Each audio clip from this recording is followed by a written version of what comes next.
In the last video, I said that Metal Gear Solid was a totally unfettered work of flawless genius. I also mentioned something about it being more like a movie than a video game. And maybe I said that because it kinda is. The previous Metal Gear game had some lengthy sequences of dialogue-driven story, but maybe only 3 or 4 of them. The whole game was also viewed from a fixed bird's-eye 2D angle, and the dialogue was delivered with text messages by little pixelated heads. It was a good deal more cinematic and wordy and awesome compared to other games of 1990, but it doesn't take long to see that the 8 years of transitioning from 2D to 3D makes the next game so visually different from the previous one that it doesn't even look like a sequel. Maybe that's why they started a new numbering sequence at the third Metal Gear game. For starters, telling a story in 3D space meant that Kojima could finally make use of cinematography and tell the story by using a language that isn't delivered textually or verbally. Note how the cutscene camera uses Dutch angles to communicate nausea and uneasiness, and how it closes up on characters to evoke intimacy.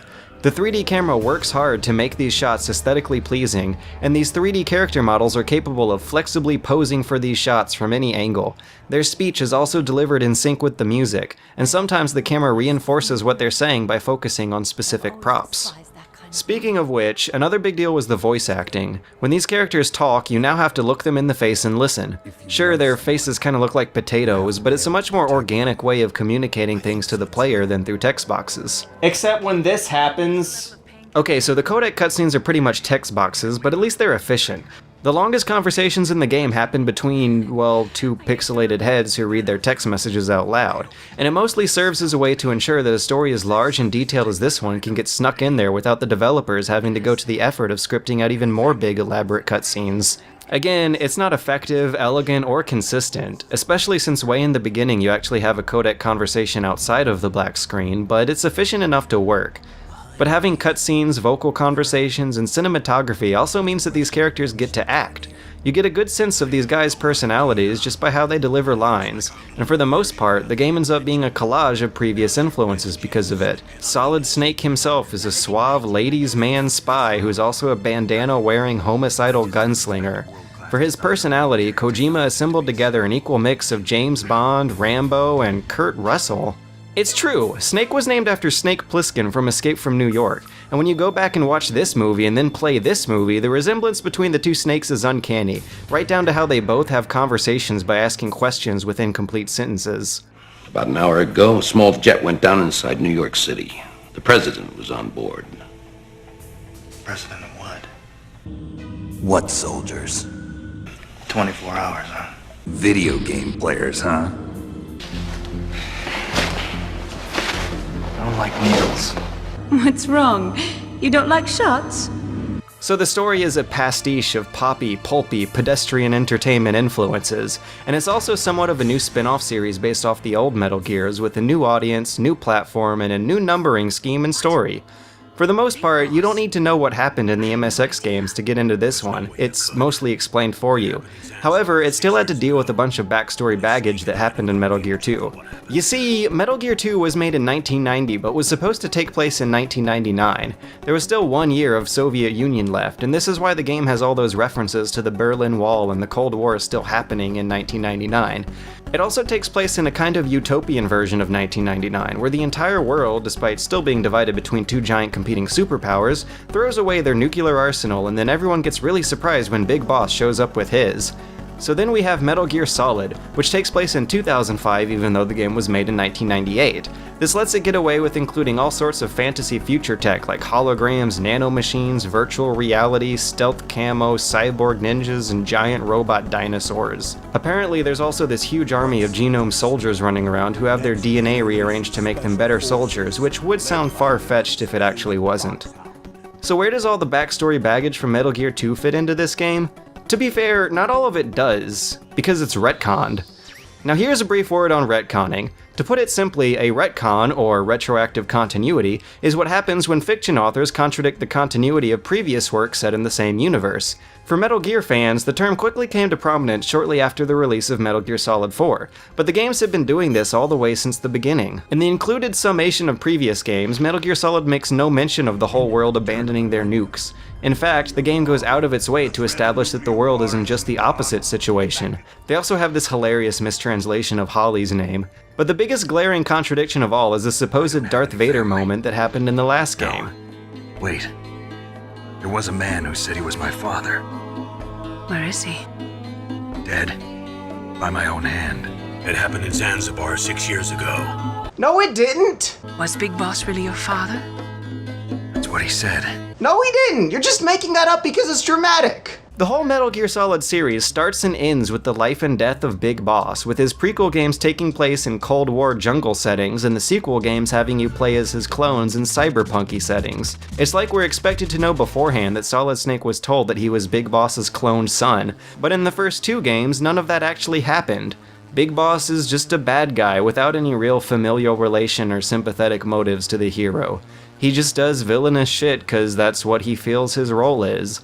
Until this game. This series is a clusterfuck.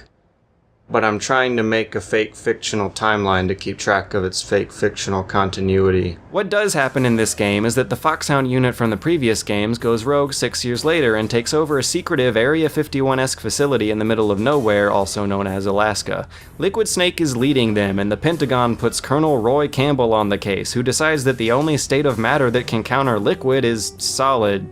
He sends in Solid Snake, who eventually finds out that Campbell was actually manipulated into sending him there because the Pentagon stationed Campbell's niece and later somehow daughter there, knowing she would be taken hostage and that Snake, who is Campbell's favorite sneaky commando, would be the only sneaker capable of sneaking his way all the way to these bad guys to assassinate them. On the way, Snake runs into a lonely anime nerd about to get sliced by a cyborg ninja, who turns out to be a reanimated gray fox who's out for some kind of weird not revenge. Almost everyone Snake rescues dies mysteriously, except for the anime nerd, Colonel's daughter niece, and the bad guys who would make good boss fights. Eventually Snake and Meryl get captured and you find out that Liquid Snake is Solid Snake's twin brother. Never saw that one coming. You find out that your medic has been lying to you all along and that she was following orders from the Pentagon to inject you with the deadly assassin virus that you were supposed to accidentally infect all the bad guys with to help the government cover up the fact that they were developing this big evil robotic superweapon. She complied because in the last game you killed Gray Fox, who saved her life as a child, and now she's out for revenge, but she kinda changes her mind or something by the end. You also find out that Cocky Sunglasses was actually the bad guy all along, and that he had manipulated you into activating Metal Gear yourself because he could never get a hold of Meryl's keycard. When Solid and Liquid are fighting it off, Gray Fox shows up again and sacrifices himself to help you blow up the Metal Gear and kill Liquid. But once that happens, the government no longer has any big secret world-destroying superweapon to cover up, except for you and Liquid. So the Secretary of Defense kicks the Colonel out of there and calls you personally to say that they're on their way to deny the existence of the whole incident by way of stealth bombers and bunker busters. After all, since they can't get Metal Gear itself, the next best thing is its test data, which was stored on a disk that Ocelot stole because he was actually working undercover for the president the whole time! Liquid reveals that both he and Snake were clones of Big Boss, and that Liquid had set up the whole insurrection to give soldiers like him a purpose in the totally safe and peaceful utopian world of 2005. He was trying to follow in Big Boss's footsteps, and was particularly angry because in order to create Snake, who had all of Big Boss's dominant genes, they had to give him the recessive ones, and also abort a whole bunch of other clones who weren't up to snuff. But with his plans all sorts of screwed up, and the government on their way to blow up all the evidence, he has nothing left to lose and dies again after wrestling you on top of the destroyed robot. So Snake and Meryl, or Otacon if you couldn't press buttons fast enough earlier, race out of the exploding base just in time to see that Liquid is still not dead and is driving after them. Everyone's car crashes and Liquid blows up and dies again, except, wait, no, he doesn't. Okay, well, maybe he does die?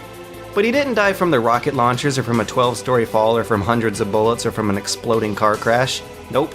He died from the assassination virus, the one that Snake was carrying, and since he has the same genetic code as Solid Snake, that means that Solid Snake's gonna be a target of it too. Meryl tells Snake not to think about it, and Naomi tells you not to believe in genetic destiny, and that people have a whole lot more control over themselves than they give themselves credit for. At the last minute, Colonel manages to arrest the Secretary of Defense and call off the airstrike, and so everyone takes a long, quiet, introspective ride off into the sunset. It's really goddamn difficult to concisely summarize the plot of this game. I left out so much shit, so much happens that it's impossible to know everything that's going on even the first few times. Even the sequel went out of its way to retroactively re-explain what happened, specifically with regard to what the president was doing this whole time. It's a complicated, convoluted plot, but not without a wealth of tiny little details that show that it wasn't all being made up as it was written. Ever notice how Snake says his arm hurts after you have to repeatedly mash the torture button?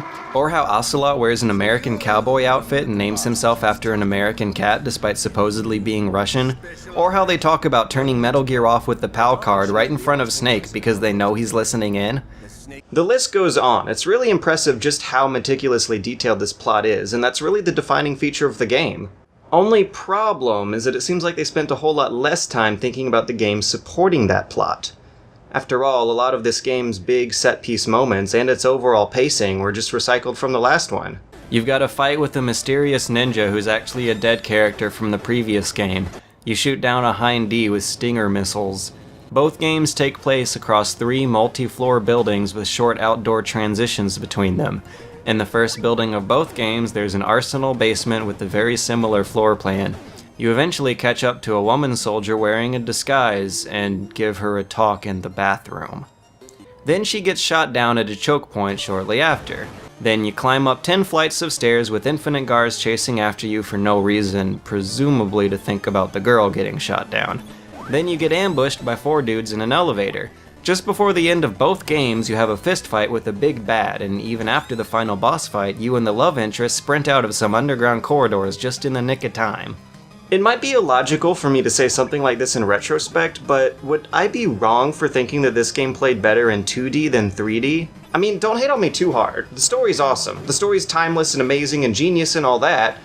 It's just, I don't think the game attached to it would have been enough to sell the package by itself. As a disclaimer, know that I played through this game twice during the month before making this video, and both times I noticed something weird. This game is hard as hell, but only for the first third or so. To word it differently, the difficulty curve is upside down. They give you a tiny ass little health meter in the beginning that embiggens after you beat every boss, and you also gradually collect an absurd arsenal of over-the-top weaponry that range from harmless chafe grenades to a portable surface-to-air missile launcher. But bottom-loading player abilities and strategies is a pretty good idea for most interactive adventures out there, particularly because people don't want to be showing off all of their game's tricks too early. After all, you start out every Zelda game with only 3 hearts and no sword, but by the end of those games, you're pulling arrows and hookshots out of your butthole like it's nothing. But you should also notice that in the early stages of these games, the first few sets of enemies and obstacles are disproportionately easy. One of this game's biggest faults is that it top-loads difficulty. Just take a look at the first room. This early in the game, you die after a couple shots, but before you can even learn how to crawl properly, they smack in a very lethal adversary in your way that you're probably gonna die from before you even know what you did wrong. In fact, the first 2 sneaking rooms of the whole game are some of the most challenging. Check this out. After you get past the closest thing resembling a tutorial level, you're suddenly thrown out into a little mini sandbox of sneaking possibilities, with more ways to both get caught by and sneak past these guards than anywhere else in the game. Seriously, the guards can find you by puddles, searchlights, snow footprints, and security cameras. You've got some chafe grenades lying around to make it past the cameras, and some stun grenades to knock out the guards. And there's also a pistol hidden in a truck that you could easily miss. There are multiple entryways forward, multiple ways to get caught, and multiple ways to sneak by. But if you zoom out a bit, you may notice that no other place in the game is designed like this. You never need to worry about any other searchlights, puddles, or snow footprints for the whole game. All these obstacles are top-loaded on you in the very beginning when you're unprepared and under-equipped. And actually, the game only gets easier from there on out. Once you're past this big non-linear area, the game's a straight shot, with a lot less guards and more hiding places too. Especially when you find the cardboard box, which functions as a portable hiding spot. It's a good thing that box is so good at fooling guards, and it's a cool little bit of visual comedy as well. Snake's cartoony sneaking mechanics lead to cartoony guard AI, and though personally I can deal with this problem pretty well, reviews of the time were pretty harsh about it. Guards in Metal Gear follow some very strict rules, and they glance away from their robotic patrol routes in very fixed, timely intervals. Their behavior can be better described as interactive than intelligent, and allows for some pretty crazy trick gameplay like this wacky Japanese guy who's taking advantage of it. In practice though, it makes for some pretty grating replays. These games require a lot of patience to wait for guards to casually patrol out of your way, but I'd forgive you for thinking that Snake's fast, snappy movements mislead you into thinking that its stealth system is more arcadey than it actually is. I guess that's just one example of the problem that boils down Metal Gear Solid's entire sneaking system. It's actually pretty shallow, and it's awfully two-dimensional. In fact, most of your movements and actions are broken down into 2 dimensions right there in front of you in the little radar screen. You're better off just looking at that thing than you are the whole screen. Especially since the camera is so super zoomed in that you often can't see who you're sneaking past or what you're shooting at.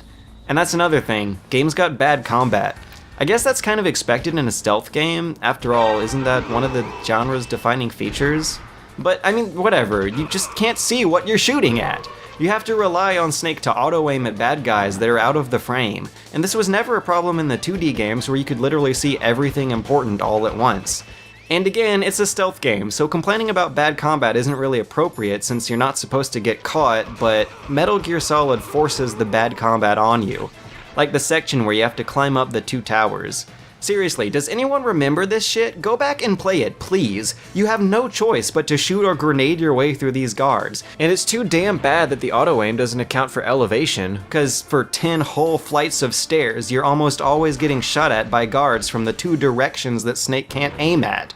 Oh, look at this. You press the shoot button and just look at what he does. This is outrageous. Why do they make you go through all this? You can't avoid some of these hits. Seriously, you better wish you saved up your rations just to make it past these guards, cause you just gotta brute force your way through it. Lay mines behind you and just spasm shoot your way up, cause you can't do this elegantly. And then you finally get to the top, the helicopter shows up, you rappel down, and god damn it, you gotta climb up another tower. Except this time it's turrets instead of guards. So instead of being screwed out of your rations, you get screwed out of chafe grenades. Unless you have neither. In which case you literally just have to stop playing and start it over from hours and hours earlier. It's bullshit level design like that, you know? Later on after the furnace, they put turrets and mines in places where you've been trained not to expect them, with a jammed radar to boot. There's literally no way you could have seen them coming unless you just ran into them and triggered them. It's bullshit. And you know what else is real bullshit? This boss right here. That boss is bullshit. This wolf cave is bullshit. The pacing is also bullshit. The longest sections of uninterrupted gameplay are actually lengthy backtracking segments. First you go back for the sniper rifle and then you go back for the PAL card. Why, oh why, do I seriously have to heat up and cool down this key card? Who thought that would make the game more fun? What's even more offensive is that you have to do so much climbing up and down for this backtracking. By the time you're done fiddling with this keycard, you will have gone up and down these ladders 7 times. It's insane. It's a serious waste of time. I don't get it. It's like they just ran out of new areas to stage these important codec conversations in, so they just force you to run through old areas to hear new plot twists. And this is probably the most glaring example of why people hate on this game for having a story that imposes on the gameplay. Replaying this section again isn't fun. In fact, replaying the whole game isn't fun in a lot of ways. The gameplay itself is grating and contradictory, full of backtracking and shoddy stealth mechanics. But it's a classic title that's still entertaining, despite how it sacrifices gameplay for story. And that change in priorities influenced the rest of the whole industry. For better or worse, single-player games now move like movies. They talk to you and they make you watch instead of play, while considering both activities as part of the same entertainment package. This legacy is a problematic one with a problematic start, but I'd be lying if I said that I didn't enjoy the hell out of replaying Metal Gear Solid both times I just now did. Every time, though, I notice that the game itself is something that I impatiently try to rush through. And the story aspect to it, which is arguably the movie half of these discs, is something I always end up slowing down and relishing. And when you think about it, a lot of the best games out there are kind of flawed in some underlying, fundamental way. Metal Gear Solid made sacrifices to achieve its brilliance, and managed to entertain, move, and mentally prod us in ways that other games hadn't or couldn't for decades. That's one thing I can forgive it for, and that's also the same thing that I can really applaud it for too.